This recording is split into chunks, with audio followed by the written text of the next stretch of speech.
Fala pessoal! Hoje ensinaremos a vocês a como calcular o imposto devido nas operações de mercado futuro, especificamente no mini índice, mas pode ser usado para outros ativos também com o mesmo racional, só verificando os parâmetros, tá bom? É... Esse vídeo ficou bem interessante, ele está um pouquinho extenso, porque a gente vai ensinar, além de calcular, como emitir a DARF e regularizar a situação junto à Receita Federal.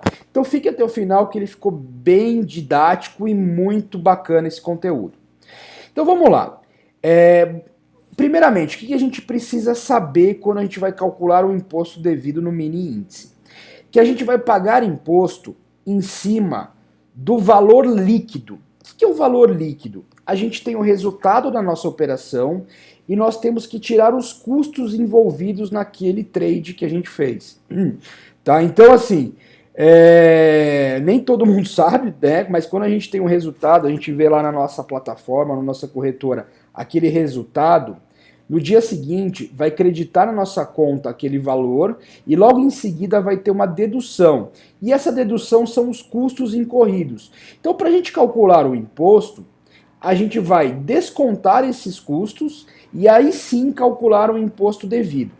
E para as operações de day trade, que a gente compra e vende, ou zera a operação no mesmo dia, vende e compra, a gente vai ter uma alíquota de 20%, tá? Em cima do resultado líquido dessa operação.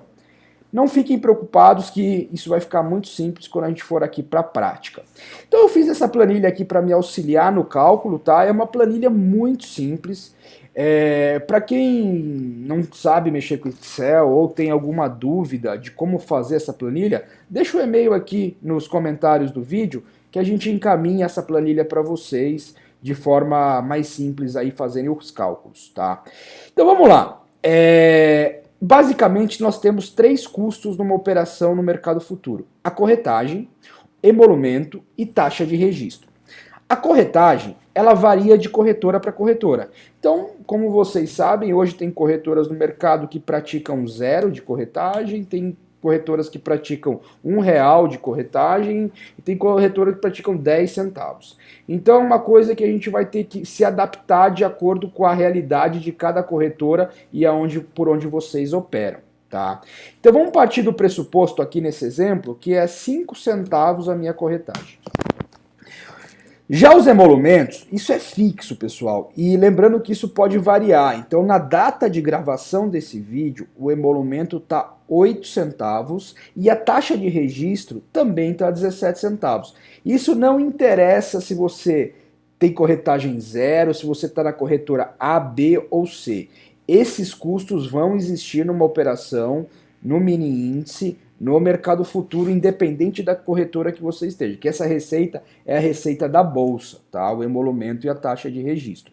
E é 8 centavos o emolumento e 17 a taxa de registro por ação tomada. Eu vou explicar isso para vocês, o que significa esse por ação tomada. E isso vale também para corretagem, tá, pessoal? Quando a corretora fala para vocês, ó, o meu custo de corretagem é X, esse X vale por operação, ou seja, por clique lá na entrada e na saída. Então vamos lá. Vamos aqui para a planilha de forma mais interativa para a gente entender isso. Essa planilha é muito simples. Então eu coloco aqui a data da minha operação, né, o papel que eu operei, a quantidade operada e os pontos ganhos, né? Então isso pode ser positivo ou negativo. Se eu tive um gain naquela operação, eu vou colocar os pontos positivos, e se eu tive um loss, eu vou colocar com o sinal de negativo. Lembrando que, mesmo quando tem prejuízo numa operação, o custo existe, tanto de corretagem como emolumento e taxa de registro. Então vamos lá. Eu fiz essa operação aqui no dia 25/8/2020, 50 pontos, né? A gente sabe, né, pessoal, que no mercado futuro, cada ponto vale 20 centavos. E no caso, eu operei apenas um contrato. Então essa operação me resultou num lucro de R$ 10. Por quê? Porque 50 centavos vezes 50 pontos vezes 20 centavos vezes um contrato totaliza aqui em R$ 10, né? Vocês lembram que a gente tem uma corretagem nessa operação? Mas você vai me perguntar, Bruno, você falou que a corretagem lá em cima estava 5 centavos, por que, que ele está cobrando 10 centavos na sua planilha? Por que, que ele está considerando 10 centavos? Porque quando eu vou fazer uma operação, eu tenho uma entrada e eu tenho o fechamento. E a corretagem é cobrado por ordem. Então ele me cobrou 5 centavos na entrada e 5 centavos na saída. Então o meu custo total de corretagem nessa operação foi de 10 centavos. Tá? Então, dependendo do estado que a corretora e que vocês estejam, tem um custo de ISS, que a gente jogou aqui essa alíquota de 0,0625, tá? E a gente tem os emolumentos. Aí, o racional do emolumento é o mesmo cálculo para a corretagem. É por ação tomada. Então, assim, eu comprei e vendi, ou eu vendi e comprei. Então, foram duas ações realizadas, foram duas ordens enviadas para a bolsa. Então, ela vai me cobrar 2 vezes isso aqui por contrato. Eu já vou chegar nessa questão do contrato. E a mesma coisa para a taxa de registro, tá? Então, se eu entrei e saí, eu tenho o custo de 34 centavos aqui nessa operação.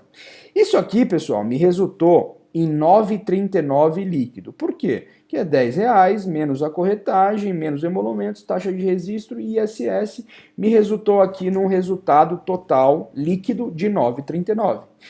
Então, eu vou pagar imposto em cima desses 9,39. E vocês vão olhar aqui, né, que a minha alíquota está dando de 19%. Por que 19%, Bruno? Porque 1%, se vocês olharem a nota de corretagem de vocês, ele já é retido na fonte. Então a bolsa já retém esse valor na fonte de 1%. Então eu só vou pagar os 19%. Consequentemente, o valor para pagar aqui, se eu for emitir uma DARF, vamos dizer que eu só fiz essa operação ao longo do mês, né? Eu vou pagar aqui o imposto de renda de 1,79. Aí você vai me falar, mas Bruno, esse 1,79 é muito baixo para eu ir lá e emitir uma DARF, etc. É, realmente, eu só vou emitir DARF a partir de R$10. Menos que R$10, eu anoto esse valor e deixo ele acumulado, para que no mês que eu gere a somatória superior a R$10, eu emito uma única DARF correspondente aos 2 meses. Tá claro, pessoal, quanto a esse ponto? Uma outra questão muito importante é o que? A quantidade de contrato. Então vamos supor que nessa operação, ao invés de um contrato, eu operei 2 contratos e ganhei os mesmos 50 pontos. Então a gente fazendo aquela continha do total bruto da operação, 20 centavos vezes 50 vezes 2, vai me totalizar aqui um resultado de R$20. Porém, a corretagem, o emolumentos e a taxa de registro, tudo vai ter um multiplicador de 2. Por quê? Porque é pela quantidade de contrato. Então a corretagem que era antigamente 5 centavos vezes 2, que era as duas ações de entrada e saída, agora ela vai ter um multiplicador de vezes 2 também, porque são 2 contratos. Se eu tivesse colocado aqui 3 contratos, a corretagem seria vezes 3, tá? Então, isso vale também para emolumentos e taxa de registro. Então é muito importante que no término do mês vocês lancem todas as operações aqui por data, papel, quantidade e pontos ganho por operação. Após isso, esse procedimento, a própria planilha vai calcular aqui o IR a pagar. E é esse valor que a gente vai entrar no site da Receita e emitir a DARF, certo? Então, a gente já aprendeu que menos de R$10 a gente não vai emitir DARF. Agora é importante falar para vocês a data de pagamento dessa DARF. Então vamos supor que aqui no nosso exemplo a gente está no mês de agosto de 2020. Eu fui lá, apurei todas as minhas operações no mês de agosto, fiz o meu cálculo, fechei o mês e aquele mês me resultou, por exemplo, num resultado de R$100 positivo e gerou uma DARF de 15,50 tirando os custos das operações. Esses 15,50 eu tenho até o dia 30 do mês subsequente para fazer o pagamento.